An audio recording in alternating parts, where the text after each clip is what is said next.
You didn't wake up this morning and decide to do nothing. You woke up and something inside you just wouldn't move. Maybe you stared at the ceiling longer than you should have. Maybe you opened your phone, closed it, opened it again, not because you wanted to, but because you didn't know what else to do with the weight you were carrying. And the worst part? You looked at everything you needed to do and you felt nothing. No motivation, no drive, just a kind of emptiness that's hard to explain to anyone who hasn't felt it. So you called yourself lazy, because that felt like the only explanation. But here's what no one told you. Laziness and exhaustion look exactly the same from the outside, and almost no one stops to ask which one it actually is. Think about the last few weeks, not just the big things, the small things. The conversation you had to manage carefully because someone was upset, the decision you made while already unsure of yourself, the moment you smiled when you didn't feel like smiling because it was easier than explaining, the night you lay awake not because you weren't tired, but because your mind refused to stop processing everything at once. You have been working, not on tasks, on people, on emotions, on holding things together that no one else even noticed were falling apart. This is what psychologists call emotional labor, the invisible cognitive and emotional work of managing feelings, both yours and others, to keep daily life functioning. And unlike physical work, emotional labor doesn't leave you tired in a way you can point to. It leaves you empty in a way you can't explain. It quietly drains the part of your brain responsible for motivation, decision-making, and self-regulation, the prefrontal cortex.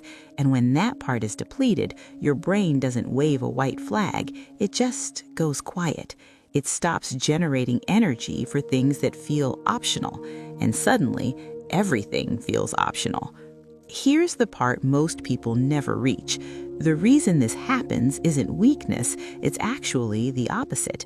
The people who experience this most deeply are usually the ones who feel things more intensely, who care more than they let on, who carry more than they ever say out loud. Psychologists have found that individuals high in empathy and conscientiousness are significantly more vulnerable to emotional exhaustion, not because they're fragile, but because their nervous systems are working harder, processing more, absorbing more from their environment. Your brain learned early that emotions need to be managed. Maybe you grew up in an environment where things were unpredictable. Maybe you learned to read rooms before you could read books. Maybe you spent years being the stable one, the dependable one, the one who figures it out. That pattern became a default setting, and default settings run in the background all the time, whether you notice them or not. This isn't a character flaw, it's an adaptation. It's your nervous system doing exactly what it was trained to do. The problem isn't that you're wired this way. The problem is that this wiring was never meant to run continuously without rest. Here is what's happening inside your brain when exhaustion reaches this point. Your brain runs on two systems. One is fast, automatic, reactive. It handles everything familiar. The other is slow, deliberate, effortful. It handles decisions, focus, and emotional regulation. Psychologist Daniel Kahneman called these System 1 and System 2. When you are emotionally exhausted, System 2 is essentially running on low battery. And here's the critical part. The brain, in this state, begins rationing its resources. It deprioritizes things that require effort, including starting tasks, sustaining attention, and feeling motivated. Think of it like a phone at 4% battery. It doesn't run all your apps. It goes into survival mode. It does the minimum. That's not laziness, that's resource management. And just like a phone, the only real fix isn't forcing it to run more apps, it's recharging the battery in a way that actually works. But here's where it gets more specific, because rest doesn't always recharge you, and if you've ever taken a day off and still felt exhausted, you already know this. Research in recovery psychology shows that passive rest, scrolling, lying down, watching something, restores physical energy, but does very little for emotional and cognitive depletion. What actually restores the nervous system is something called psychological detachment, a genuine mental and emotional disconnection from the sources of your stress, not avoidance, but intentional release. The first thing to understand is the difference between stopping and recovering. Stopping means you're no longer doing the thing. Recovering means your nervous system has actually returned to baseline. You can stop working and still not recover if your mind is still running the loop. So what does actual recovery look like? The first step is to locate where the drain is coming from, not the tasks, the emotional weight underneath the tasks. Because sometimes you're not exhausted by what you're doing, you're exhausted by what you're feeling while doing it. Uncertainty, pressure to perform, fear of disappointing someone. These emotional undercurrents cost far more energy than the work itself. When you identify the real source, you stop trying to fix the wrong thing. The second step is to stop trying to motivate yourself into action before you've restored capacity. Motivation follows action only when there is enough neural energy to initiate that first step. If the tank is empty, no amount of discipline or self-talk will generate momentum. Forcing it creates shame, not results. Instead, lower the threshold. Make the first action almost embarrassingly small, not because you're lowering your standards, but because you're working with your brain's actual state, not the state you wish it were in. The third step is to give your brain genuine sensory rest, not mental stimulation disguised as rest.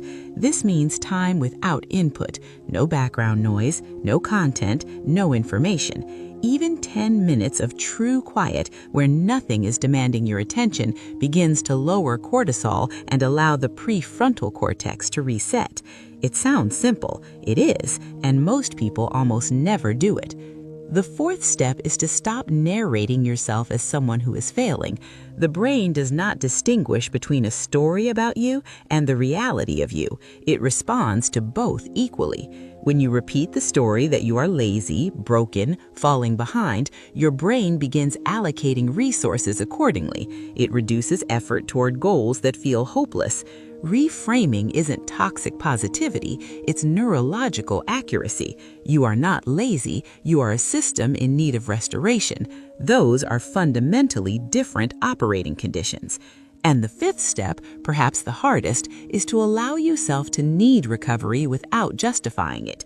You don't have to earn rest by being productive enough first. You don't have to be visibly falling apart to deserve a pause.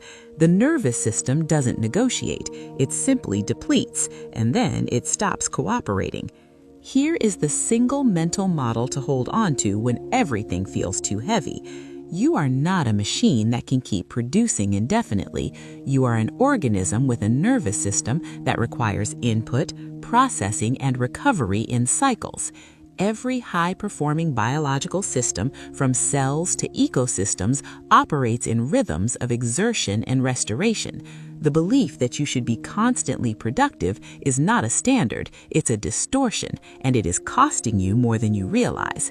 When you feel that paralysis, that blankness, that strange inability to begin, it is not your character speaking, it is your system communicating. Something needs to be restored. Something needs to be released. Something has been held for too long without being set down. You are not behind. You are not failing. You are not lazy. You have been carrying weight that most people never acknowledge, not even to themselves. And somewhere beneath the exhaustion, beneath the guilt of resting, beneath the quiet shame of not being who you think you should be by now, there is someone who has been trying consistently with whatever they had left. That person deserves more than judgment. They deserve to understand what's actually happening. And now you do.